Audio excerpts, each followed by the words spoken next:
10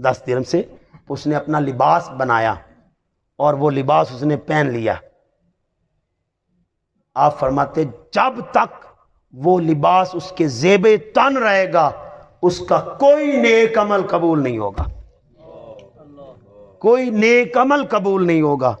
اور آپ نے اپنے کانوں میں انگلیاں دے لی, انگلیاں دے کے کہا میں بہرا ہو جاؤں, میں بہرا ہو جاؤں, اللہ کی عزت کی قسم میں بہرا ہو جاؤں اگر یہ بات میں نے اپنے آقا جانی سے نہ سنی ہو, میں نے اپنے تاجدار سے نہ سنی ہو, تاجدار کائنات صلی اللہ علیہ وآلہ وسلم سے نہ سنی ہو کہ میں جس کا یہ ایسا انداز ہو زندگی کا, طرز زندگی کا, تو اس کا کوئی عمل قبول نہیں ہوتا.